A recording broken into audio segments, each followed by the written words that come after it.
Kelly, and you are listening to General Intellect Unit. This time we're picking up part 3 of our discussion of the human use of human beings with Jake and Esri from Swampside Chats. If you didn't catch the first 2 episodes, I'd recommend pausing this one, going back to, and starting from there. As always, thanks for listening, and we hope you enjoy the show.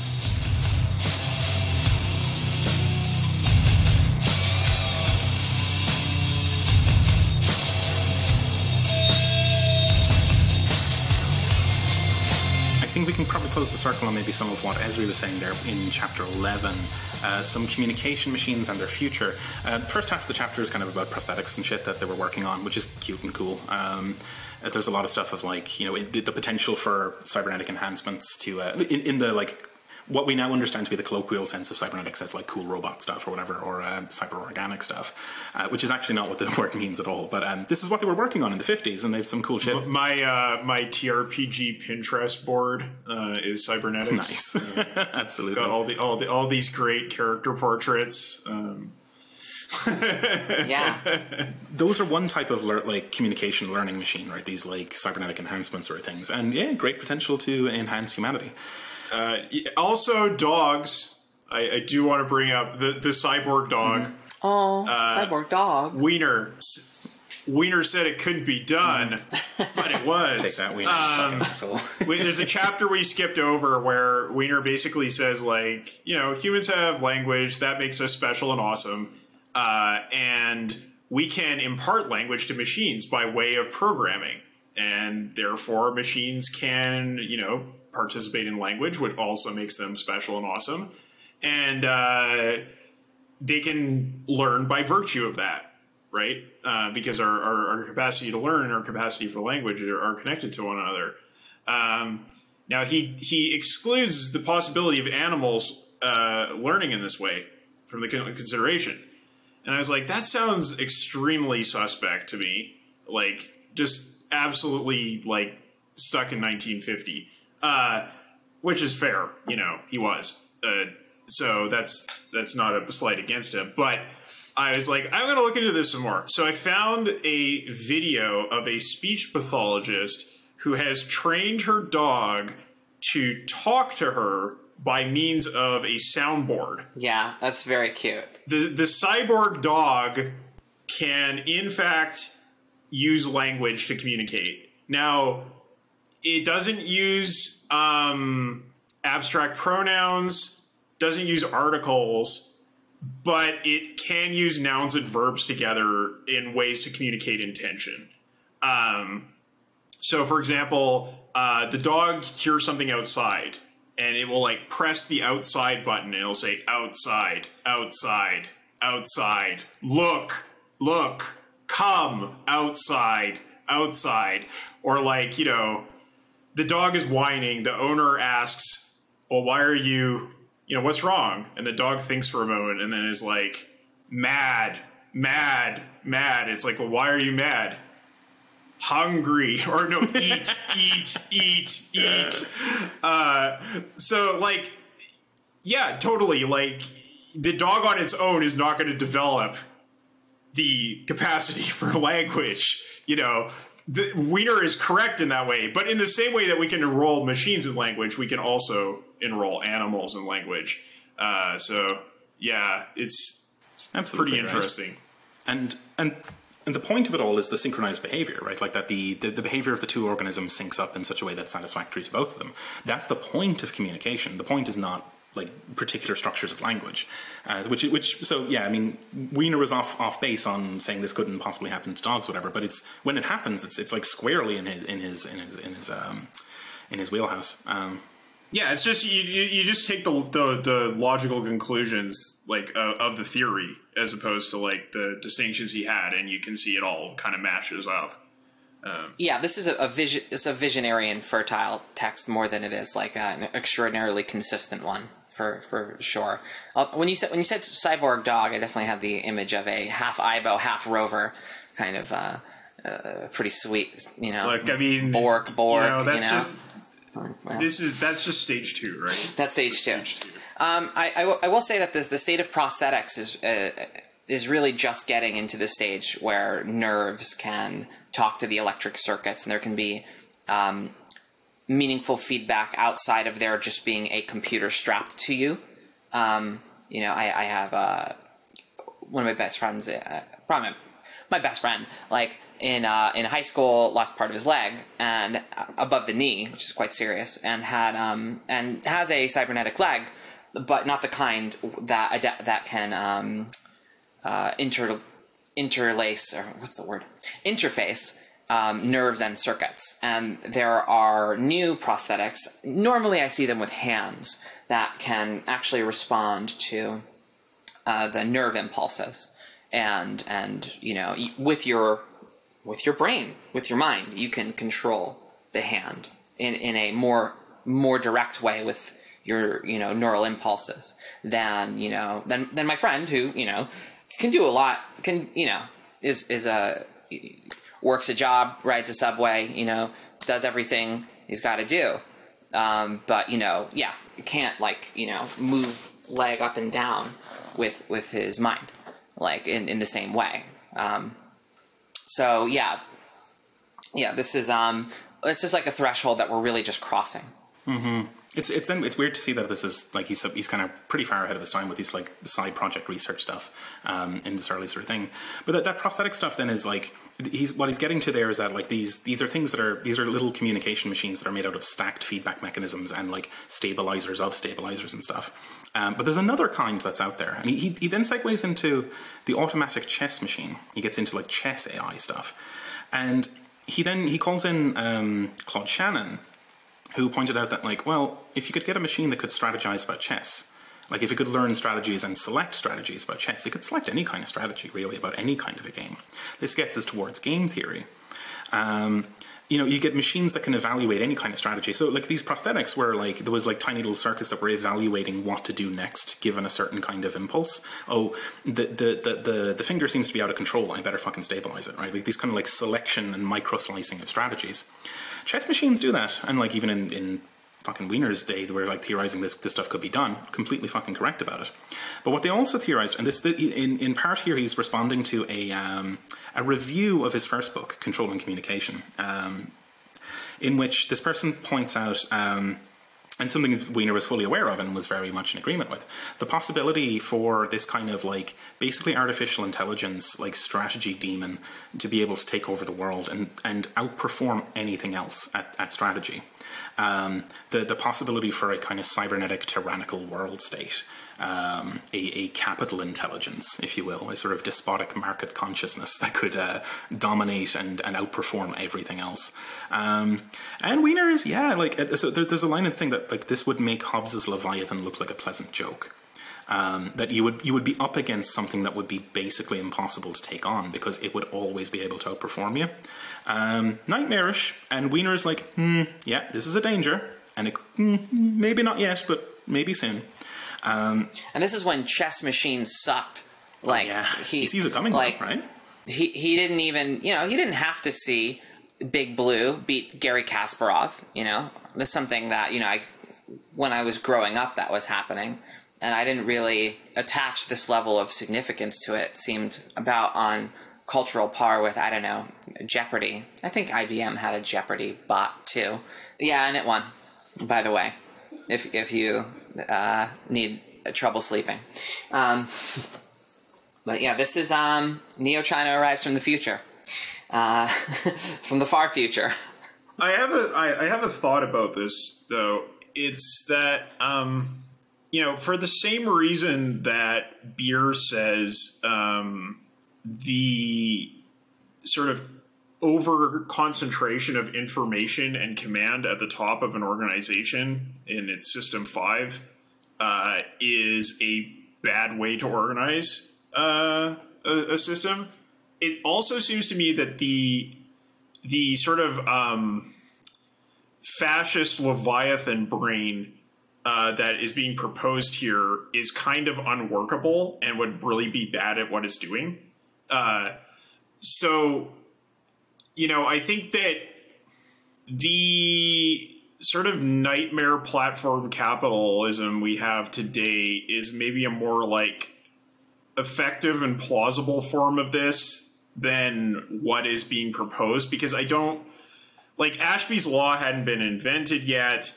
I don't think that this idea that Wiener's talking about is actually coming from like a review of his cybernetics book by some monk, right? I don't think that part had really been thought through yet. And if you think about something like Deep Blue or the Jeopardy bot or the one that won a Go, they're very purpose-built machines. Like, they use a lot of energy. They're very, very good at doing one thing. Like far better than a human being, but there's probably like sort of constraints on the variety handling they do that also mean that, they're not going to be like, I think Beer basically makes this point in one of the earlier chapters of Brain of the Firm, right? Is that you're not going to get the computer that is superior at everything in all ways. Absolutely. Yeah. I think because of that, I'm in agreement there. I think maybe to kind of riff on Esri's mention of Nick Land there, probably that kind of like nightmare of distributed like liquid intelligence is probably the more plausible kind of threat, but even that's not especially intelligent, right?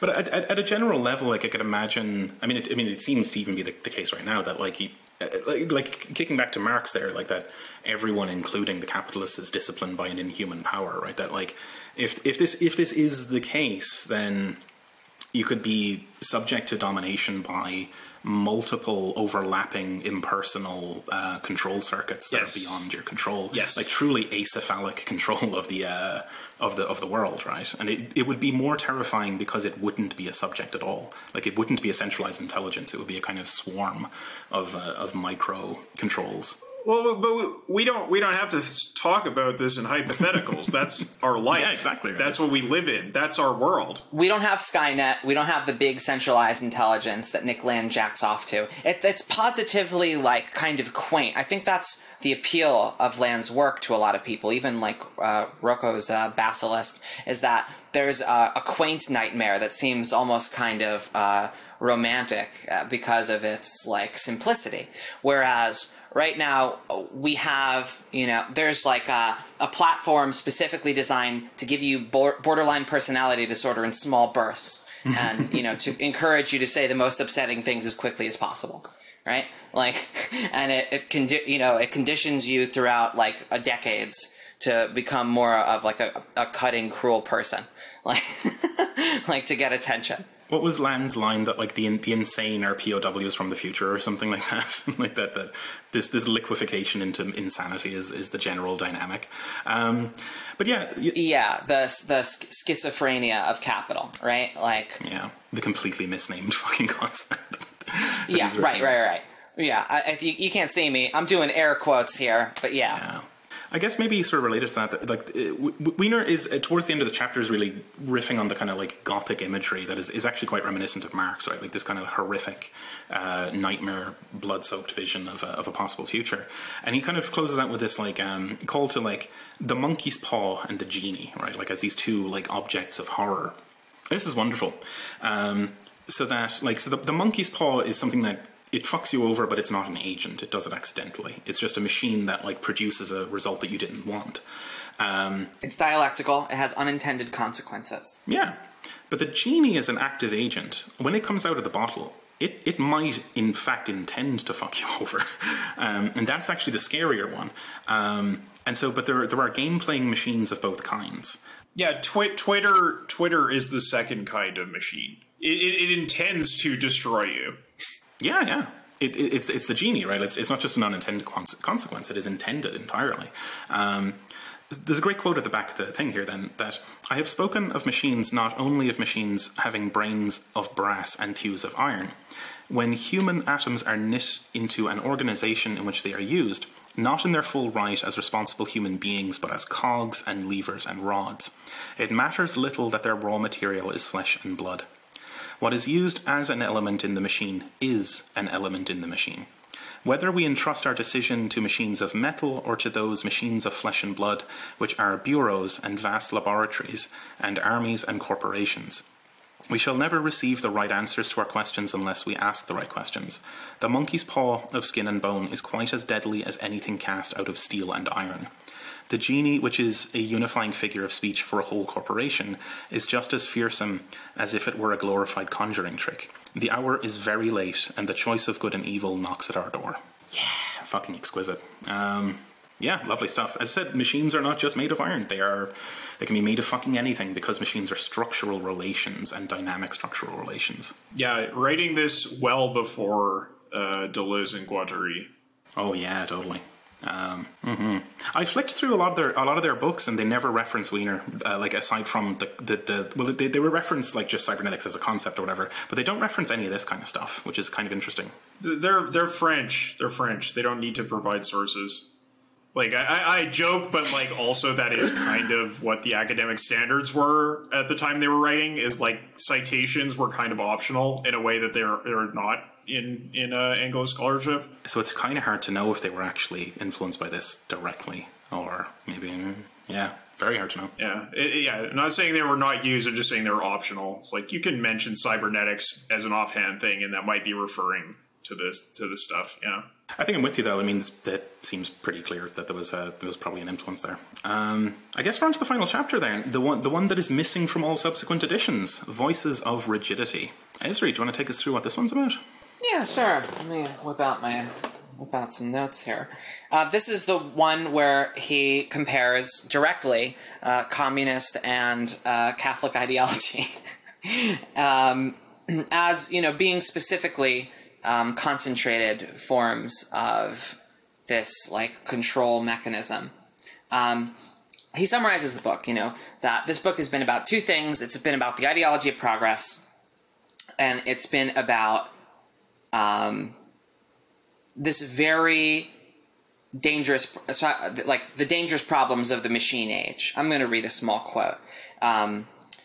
I have had something to say of the very dangerous problems of the new machine age, both from the point of view of the economic upheaval it is likely to cause. And side note, by the way, he does talk about how automation may create a surplus population of workers, but maybe doesn't follow that thread all the way through.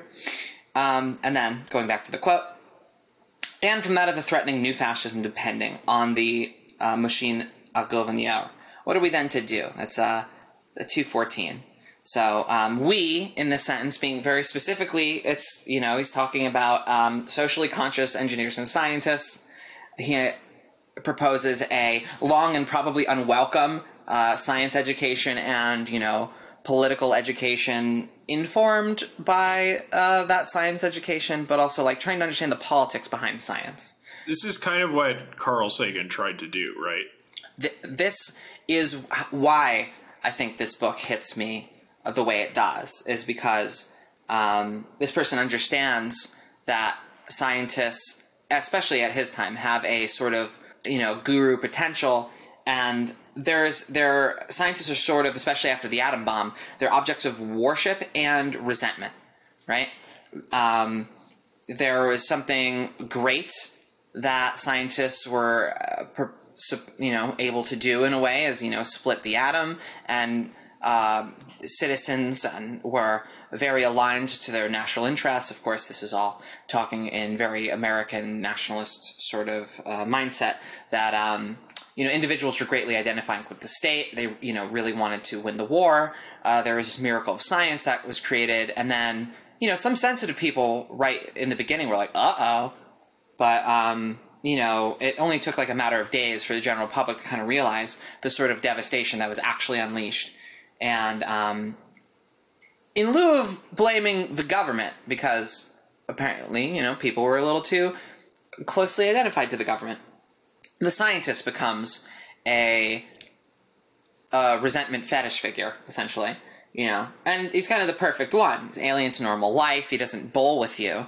He's probably a spy.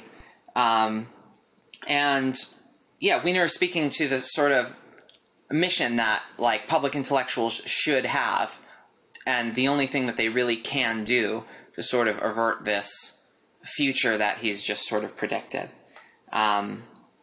He has very interesting things to say about the Soviet experiment here, how there was at first this pro-science pretension that it was leaning towards. It had promise. But then the authoritarian system of planning became the enemy of variety. And this is something that he's saying about the Soviet system, but I think the implications, cut across the Cold War, sides of the Cold War. He compares the love of consistency of truth and he compares the love of truth to the love of logical consistency, which no Vulcan would recognize. And he explicitly references the Fichtean form of the Hegelian dialectic.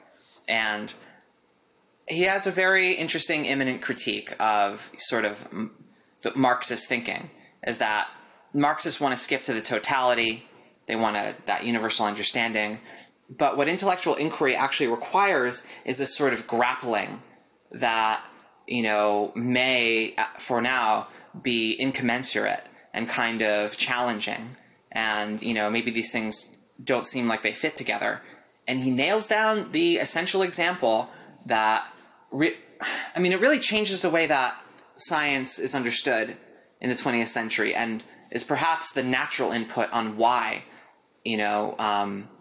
scientists can be gurus less and less, is because in physical science, quantum mechanics undermines a universal sort of causal picture in a way that general relativity was chipping away at. But this really, we just have different levels of description that work but can't really be synthesized. We don't have the unified, theory of quantum gravity or whatever. You have to acknowledge that in the dialectical process, that's like the last step. Synthesis is mastery. We need that kind of intellectual questing, that ability to grasp in the dark and to try to find, things that work before you demand, their grand synthesis and a sense of universal understanding.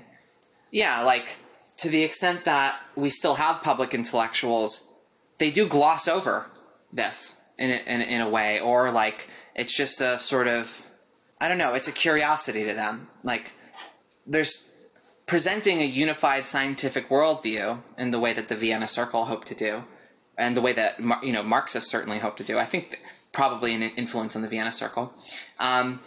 It's not really in our purview.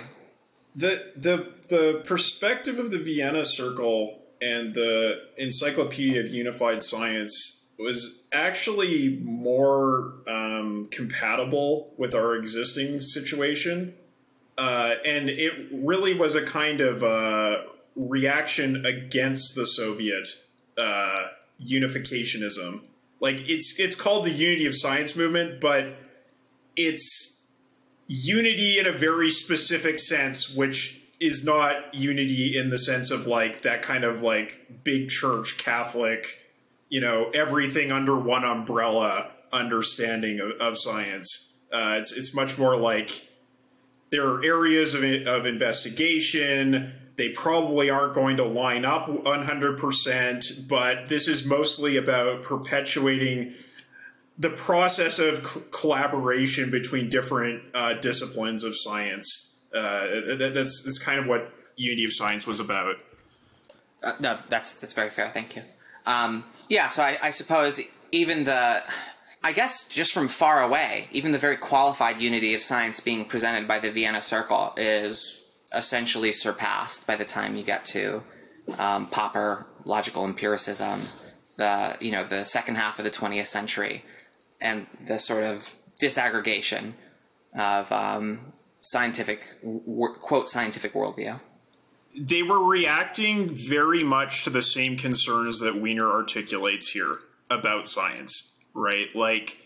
It more or less was an attempt to build a socialist answer to the problems of atomization that were perpetuated by capitalism and sort of reaction in the scientific field. They were trying to do a socialist project to create the next phase of science, which would be more collaborative, which would be both inside and outside the laboratory, which would be public as well as a specialist led. So very much like on board with what Wiener is trying to argue here. It's just it was basically destroyed by the Cold War. The Cold War killed it. So it I believe was like pretty much already dead by the time Wiener wrote this book. And it kind of only really made a resurgence when Kuhn came up with the theory of paradigms, right? That was kind of an echo of the unity of science movement. Indeed. So to segue from some nerd shit, Jake, when Wiener compares the Jesuits to the Comintern here, where they're both exemplars of this like totalitarian impulse to like subordinate everything in the world to a sort of predetermined truth, right? Like this militant sort of thing. How does that feel? Like does this square? Because I'm not familiar enough with the Bolsheviks and stuff to really critique this, but it does seem. I think he's onto something. I want to hear about the holes in it. Well, I'm not familiar with the Jesuits enough to mount sufficient critique. Here's what I'd say. I mean, I see what he's saying because people compared the early Second International working class movement to the early Christian church. I guess you could say, the similarities come when said project becomes integrated into a state somewhere. In the case of like the early Christian church becomes integrated into Rome, and then this becomes integrated into the USSR and other AES countries. I mean, there's a certain kind of truth to it, from a certain point of view, I guess. Mm-hmm. There's certainly, he does bring that up, right? The transition from the Church of the Saints to the Church of the Bishops, and that the bishops had to purge the saints after, That's actually his explanation is because the church is lining up with the state, but it's something that you get in Leninism and in Bolshevism that you don't get in, say, the Georgian, Democratic Republic that existed from 1918 to when the Bolsheviks invaded or something. There was this middle path that was essentially, and they refused essentially to take sides in the Russian Civil War. They didn't want to join the Reds, they didn't want to join the Whites, but essentially refused to take sides. Anecdotally, from what I understand, Stalin, being in the Bolshevik minority there, led a Red Army invasion into Georgia that was essentially to the horror of Trotsky and Lenin, but Trotsky especially felt compelled to defend it after it happened. Yeah. God damn. Yeah, it's you can really see the ability for a middle option that would have been a form of actually existing socialism that I think maybe would have borne fruit, being crushed by the polarity of the Cold War. There is a phrase that a French communizer, Gilles Duvet, likes to say, that the war devours the revolution. That is a dynamic that I think is really visible there.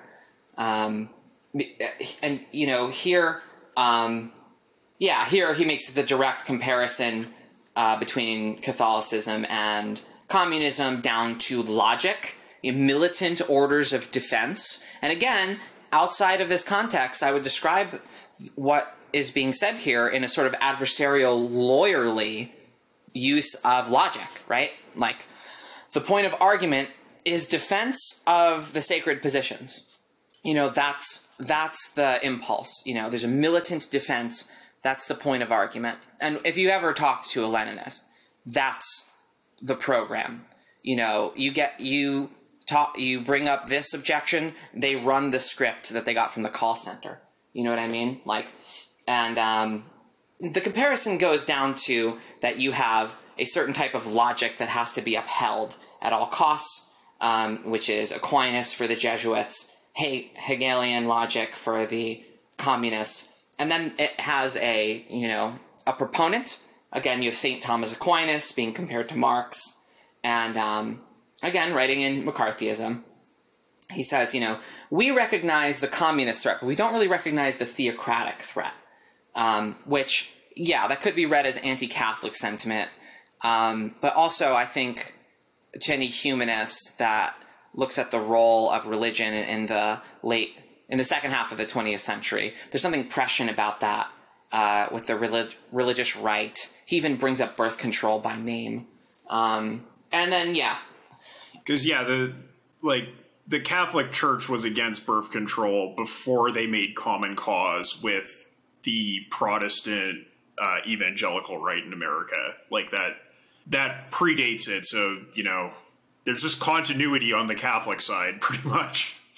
Yeah, Americans recognize the communist threat, not the theocratic one. He then goes on to say that McCarthyism is bullshit. Spy games are cop shit. The real crime that the Soviets have with regards to espionage is that they admit it's necessary, where the other states are lying because they also do it. That rules. That shit is fucking comical. Because, and this does, tie in with, the history of, what happens to the workers' movements in the rest of the world, right? That, because, everybody's doing spy shit, but everyone except for the Soviets has the good sense to keep their fucking mouths shut about it and be we don't spy on anyone, but totally do it. Whereas the Soviets then say, no, it is the responsibility of every trade unionist, every Marxist in the world to report directly to Moscow. And then that gets them all fucking killed everywhere else and purged and suppressed, which hamstrings their own fucking plan for world revolution. This insane dedication to consistency just fucking kills all that kind of shit just outright, because you said the thing out loud, we're going to go fucking act on what you just said. Well, it's a doctrinal consistency, because when you run the governmental machine or the chess machine, if you do the theory of games, you're not doing the evolutionary stable strategy, my dude. That's not the best idea. If your goal was to actually export revolution, you would not, do that. You would not say that quite that way. You may have other goals in mind. But you see, that game theoretic thing requires cunning and guile, which these fucking people just didn't have, right? It's, Yeah, and it's important to think, it's important that this chapter is called Voices of Rigidity. There's these, there's Catholic, Jesuit rigidity, there's the, communist rigidity, and then there's also American rigidity that comes out of defense of the fifth freedom, which he defines earlier as the freedom to exploit. In an amazing excoriation of American rigidity. The only thing that our propaganda lacks is belief that the Jesuits and the communists actually have. But that we actually accept all the Soviet and Jesuit methods. And it's sort of prefiguration of the Zizekian, insight into, nobody really believes in capitalism, but it doesn't fucking matter. The capitalism doesn't run on your belief. It doesn't mind that you're cynical about it. Who cares? You're still doing it. Mm-hmm. Indeed. There's a bit, I think, towards the end where he's kind of saying that, it's the Americans are borrowing all of the methodologies of these totalizing sort of militant regimes. And the Soviet kind of spy machine becomes the FBI, right? It borrows all the methodology, but it's completely just utterly cynical. And he's basically if we were going to borrow anything from the Soviets, we should have borrowed the respect for workers' power and stuff. But no, we borrowed the horseshit instead. And I can now totally see why the FBI came around to his house and were like, "You shut your fucking mouth or we'll kill you." It's so fucking funny. Well, and in some ways, the capitalist world's methods kind of preceded because the FBI started before the Soviet Union was a thing, and they're J. Edgar Hoover was worried about anarchists and communists, pretty early on. It was always a major. I mean, the state, it always played a major force in basically suppressing the working class. It wasn't to portray that as just a reaction to this. I mean, it was a reaction to the Soviet Union in that it scared the shit out of them, but they'd been doing that before. But they're just let's turn up the gas. Yeah. I guess it's an escalation thing, right? I mean, it's kind of what we were on about earlier with these escalating feedback loops. That these very the bourgeois paranoia machine is trying to suppress the workers' movement, but then the workers' movement gains power in one part of the world, and then immediately becomes a paranoia machine that does the same kind of accelerated repression sort of thing, and then the original paranoia machine learns from the first one, and they go around in a circuit of just escalating badness. Yeah. I do want to point out also that it's not that gap that he points out where it's like, oh, we have the sort of methods of the Jesuits or the communists in repression, but we don't have the ideals. Like that was actually addressed with certain forms of like neoconservative theology in mid-century America. Like there was an ideology formulated to try to kind of like justify this stuff.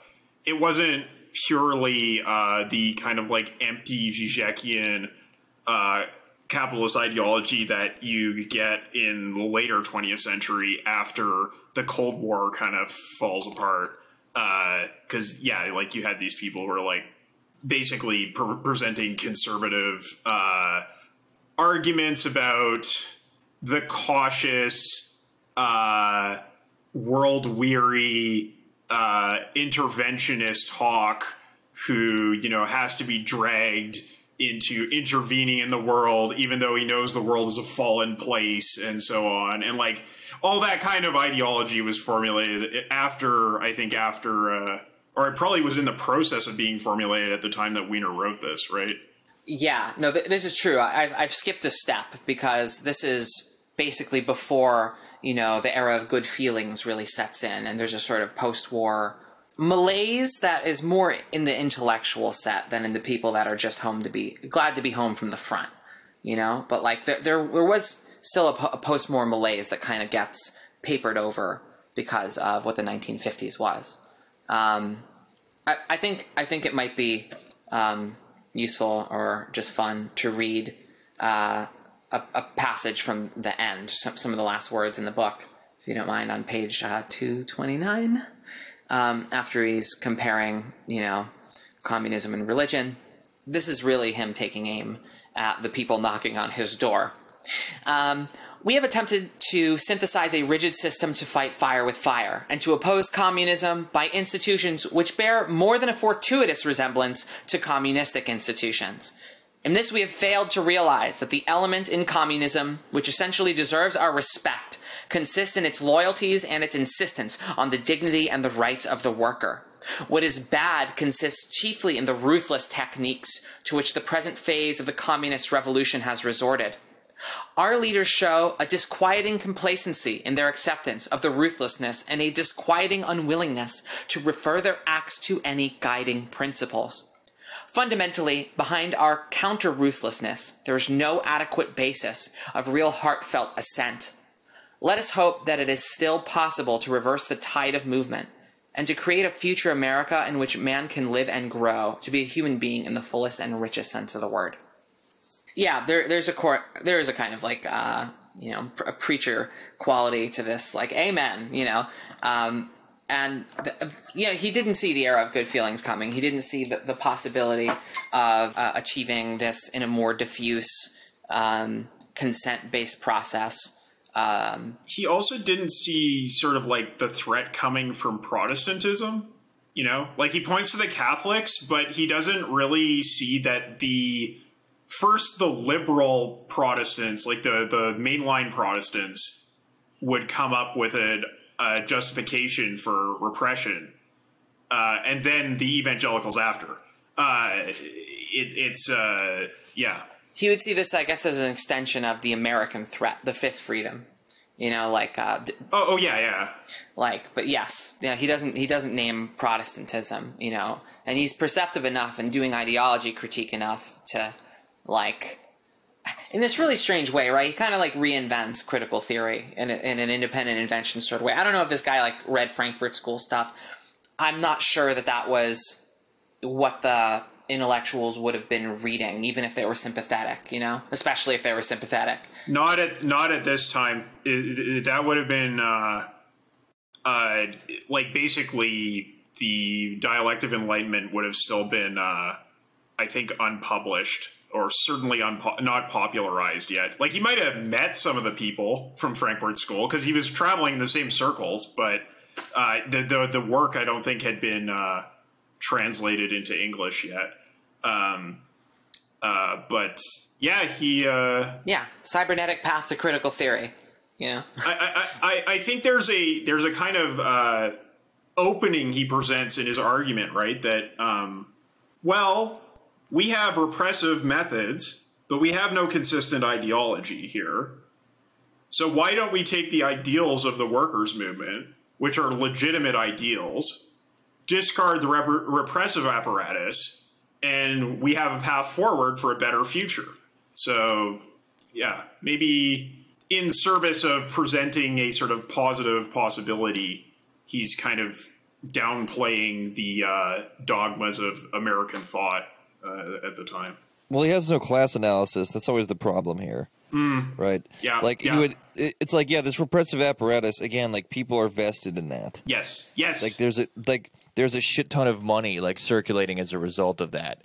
It's not going anywhere without, like, some kind of push. So, and well, you see that, too, especially, you know, there's a part where he gets into education and really rails against the, both, like, the mental manual division of labor and just the general kind of shittiness of the and daycare center plus basic nature of the American school system. And, you know, it's like, yeah, you have to see, dude, how clearly this is obviously all by design. You know what I mean? Like, the school system basically produces well, either weeds out delinquents and sends them to their life of delinquency, and then, you know, prison, or it produces obedient workers. You know, that's by design. It's doing that because it's supposed to do that. And so you can see that with a lot of other things that he basically rails against. One thing that kind of annoyed me was this whole, like, section on art, which was maybe, like, some of the worst parts of the book. I just went. Where it's just like, you really blazed the trail through that with my finger. I don't really speed read, but sometimes I do. Yeah, he's too much of a nerd to get that kind of shit right. But yeah, the class analysis thing is like, yeah, it's like, this guy is coming from the perspective of being this kind of like math intellectual guy with sort of vaguely sort of somewhere between lib and like sort of socialist commitments, but he seemingly hasn't like actually done much of a kind of class based analysis. I kind of wonder about like a parallel universe in which he like dug into Marx and stuff after this sort of thing and like turned into a fucking like a Voltron of like intellectual proficiencies, you know? Yeah, because even just being a math nerd, like, all right, you want respect for the worker, you know, or if you're concerned with, you know, the strategic rationality of the workers, like, you're on the verge of inventing analytical Marxism. Just, you know, turn the dial a little more, and we can start talking about the conditions under which a nationalist class compromise is a evolutionary stable strategy, and the conditions under which, you know, the long shot towards communist revolution is the stable strategy for the workers. Like, he had, like, a lot of the tools to maybe start having that conversation. But yeah, class analysis is the difference between this book and the book that we're reading into it. Yeah, because, totally. you know, it's providing grist for this overall conversation of, like, yeah, these things need to be synthesized. The proletarian movement needs its own organizations, its own, like, information, its own machines. Like, it needs human machines. Like, in the sense of the title of the book, you know, the human use of human beings in this sort of normative sense. Well, as a sort of student of history, what interested me about this generation is why you didn't get those kinds of outcomes, right? Like, why you essentially have this red thread that leads out of the interwar period up into the 50s with lots of sort of like people connected with logical empiricism, science people, all this kind of stuff. And then it's just completely cut off, right? That's over. Like, this is the end of the line, right? 1950-ish. That's the end of the line for this kind of thinking. It becomes extremely subterranean after this. The only places where you see that kind of Marxist thinking continue is in, like, you know, the continental philosophy, humanities, social theory, all that kind of stuff. But, like, why does it stop happening in the sciences and so on. Well, it's because of incorporation and repression, right? Which is something he gets at a lot here, right? Like the subjugation of the sciences to capital, right? Like throughout some of the book. I think this is the two halves of the thing, right? There's that the stuff you were talking about there, kind of like, why didn't this go further?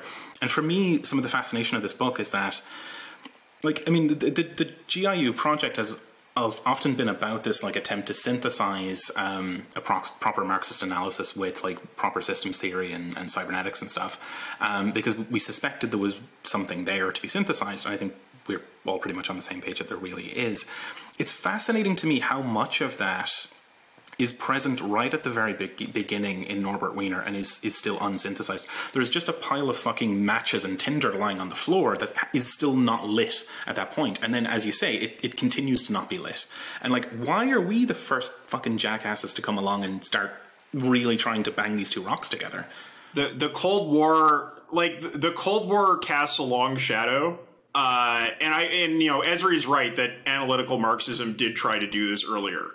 Right. And it's like, again, I can't emphasize enough how much Wiener's position here is unremarkable for science-minded intellectuals coming out of the interwar period. Like, I came into GIU to start this project because I had read about these people and this generation, and I said, well, you know, like, you look at the Unity of Science, right? You look at the Unity of Science project. Transdisciplinarianism, which comes about in the sciences, like, way down the line, like 50 years later, that is just picking up what the Unity of Science movement was doing. But there is a huge gap there, which is just basically the influence of the Cold War. So, like, I do think there is a lot for us to pick up from this period, because, yeah, like, the more you investigate it, the more you see, like, there was a really fruitful direction of thinking that was happening at this time. And some of it was much more class-informed than Wiener's analysis, you know, especially the people who came out of the social democratic movement in Europe. But it was crushed. And so the fact that, like, you know, in the last sort of, like, 30 years, a lot of the kind of, like, new and fresh thinking that has come up has been sort of, like, indirect reviving of tendencies of thinking that were crushed in the 50s. It means there's probably a lot more to find there. There's a lot of dropped threads. There's a lot of shit just lying on the fucking ground. Yeah, if you run the program here, you can't, like, it's impossible to say that, like, this has never been attempted or never been tried. What must be happening is that you have this emergent monkey's paw, and or this really feels more like a genie, right? Continually smothering the attempt to combine these two strands of thought, to combine systematic, strategic, you know, decent explanatory thinking and class analysis. There's just, these things are kept apart for very good reasons. And specifically, you know, the communist strand of class analysis that understands a sense of long-term rationality.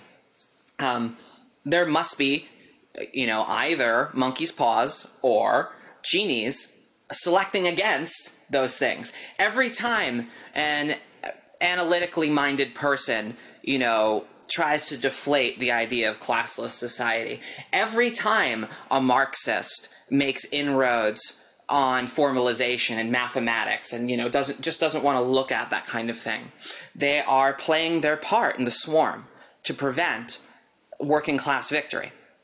And it's hard to overstate the intellectual culture of Marxism. And here I'm especially talking about Western Marxism and the stuff that's supposed to be the humanist alternative to Stalinism and Leninist rigidity.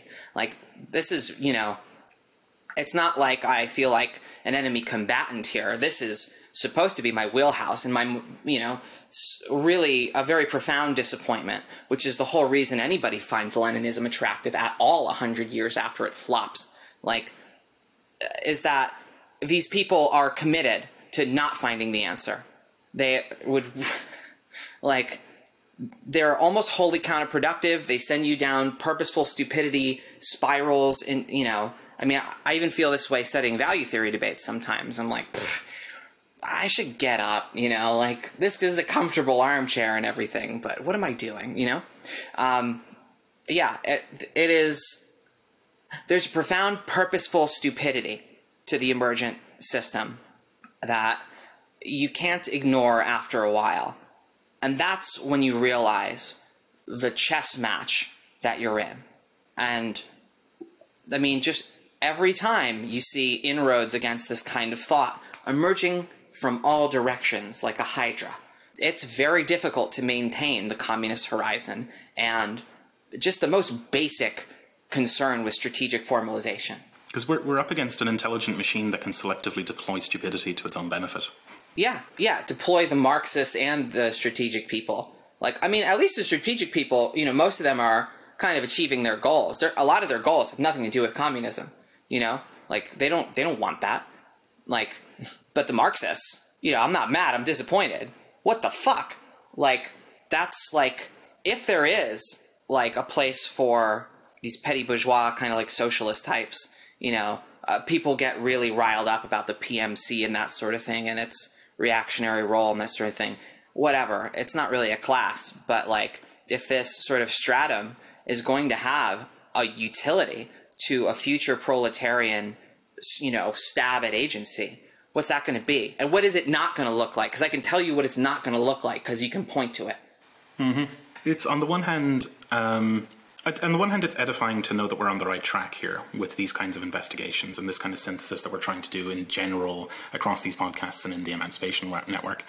On the other hand, it's pretty disappointing to realize how far behind we are and how these threads have been lying on the fucking floor for so long.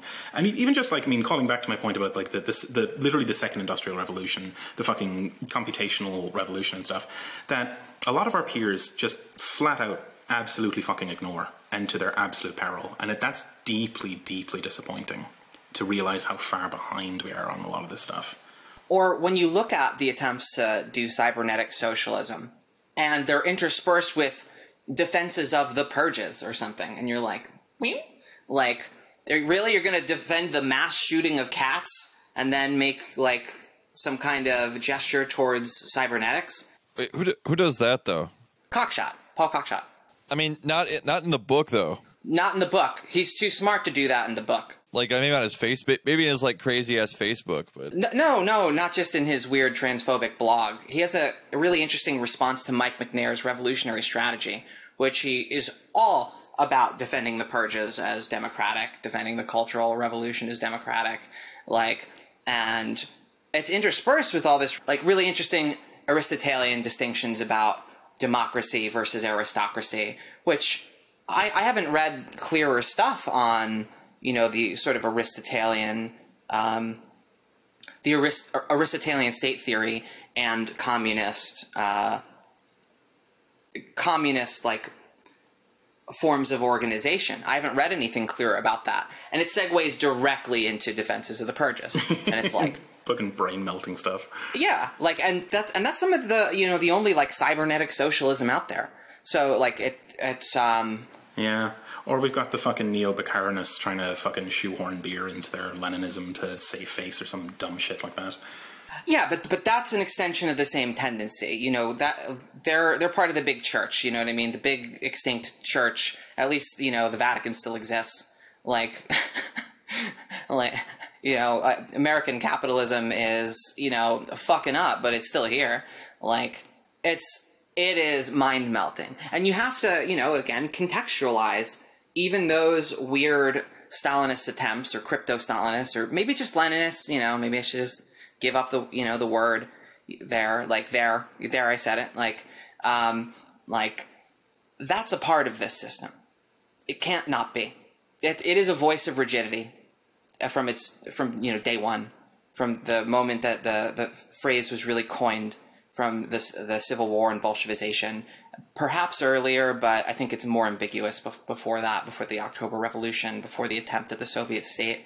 There is still that councilist dream that was latent in the October Revolution, and you know, I used to giggle at this. There's a paper by Tickton that you and I read, Jake, that ends with that the October Revolution still has this epical significance because it's, you know, asking this question of an alternative state form and an, you know, alternative like way of organizing things. I laughed at it at the time. I thought, yeah, this is just Tichtin's like extant Trotskyism.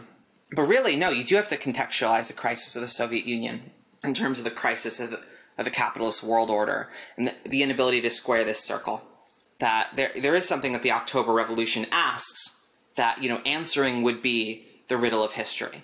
Like, it's kind of gives you a boost of confidence to find the hidden history of all this stuff.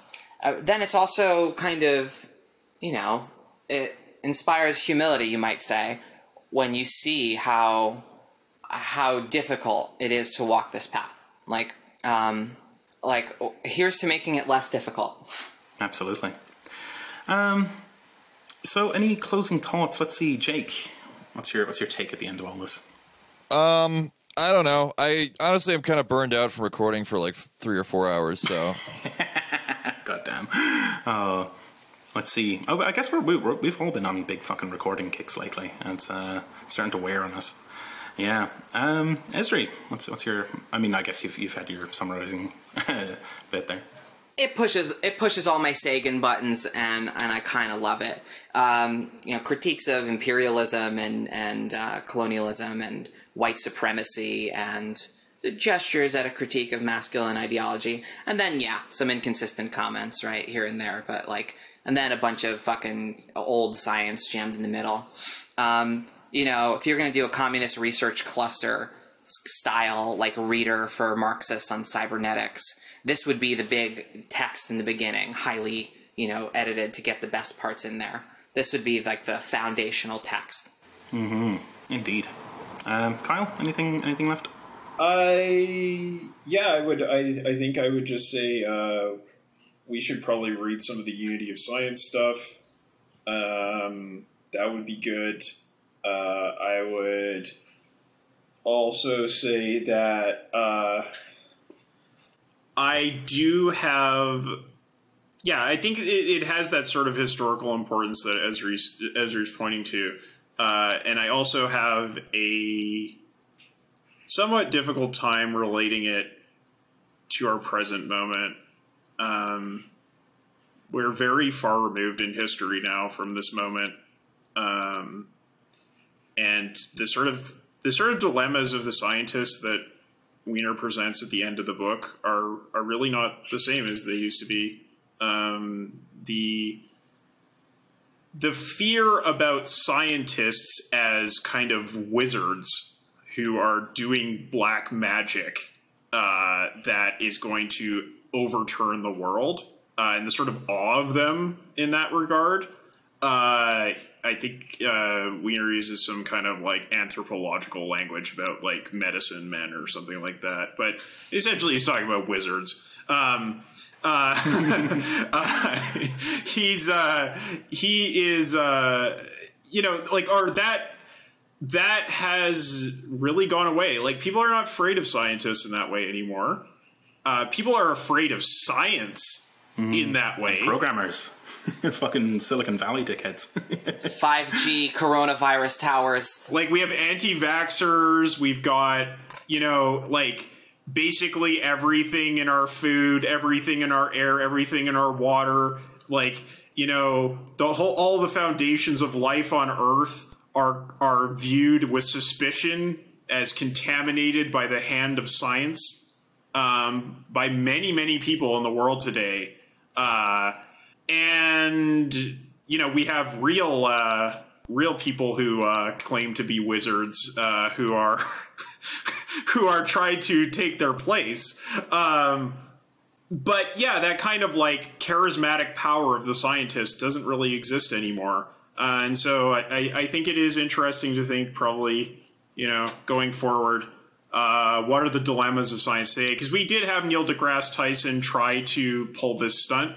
And it really only kind of like, it didn't have the same reach as Sagan's work had, you know? It really didn't. It was the kind of first as tragedy, then as farce sort of dynamic, right? Not in terms of argument or in terms of audience, yeah. Like, yeah. And I think that just says that, like, we're in a different moment now. So these dilemmas that he's pointing to, like, need to probably be reconceptualized, given the very urgent, troubled relationship of humanity to the scientific endeavor. Absolutely. Like, you know, when Trump's, you know, main health advisor is ignored for months on end and is saying, like, well, it doesn't really matter if we have a vaccine because anti-vaxxers are going to just destroy the vaccination effort anyway. It's like, well, okay, there's some pretty serious issues regarding science these days, which, you know, are not those of the Cold War.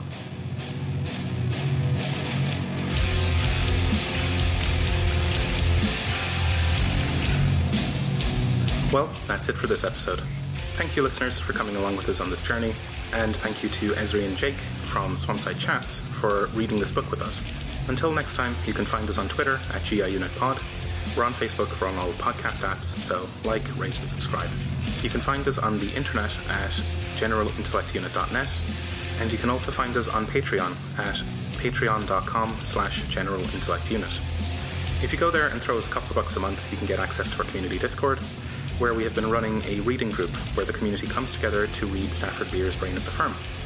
This show is part of the Emancipation Network, a Marxist podcast network and research collective. Go to emancipation.network and check out our sister shows such as Swampside Chats, From Alpha to Omega, Jumpsuit Utopia, and Mortal Science. They're excellent shows and excellent folks.